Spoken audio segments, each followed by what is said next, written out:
ব্যস্ত শহরের মেন রাস্তার পাশে একটা খাম্বার সাথে বাঁধা ছিল একটা কুকুর। চারপাশে মানুষ, গাড়ি, শব্দ সবকিছু চলছিল স্বাভাবিক নিয়মেই। কিন্তু কেউ যেন কুকুরটার দিকে তাকানোরও সময় পাচ্ছিল না। শুধু একজন মহিলা অফিসে যাওয়ার পথে থেমে একটু তাকিয়েছিল তার দিকে।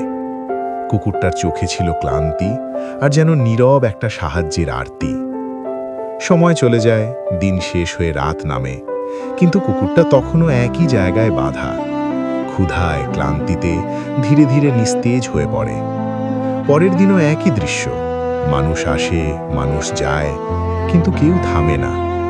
শুধু সেই মহিলা, সে তাকায় আবার চলে যায়, কিন্তু কুকুরটার চোখ যেন তার মন থেকে সরে না।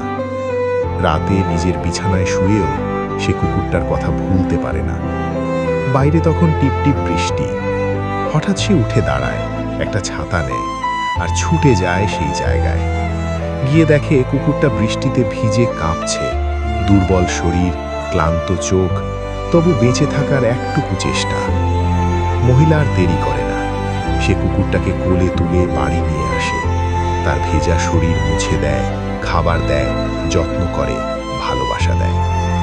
দিন যায়, ধীরে ধীরে কুকুরটা সুস্থ হয়ে ওঠে। তার চোখে ফিরে আসে আলো, তার লেজে ফিরে আসে আনন্দ।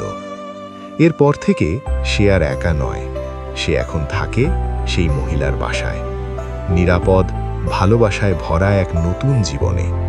কারণ কখনো কখনো পৃথিবী বদলে দিতে বড় কিছু লাগে না, শুধু লাগে একটুখানি দয়া আর একটুখানি মানবতা।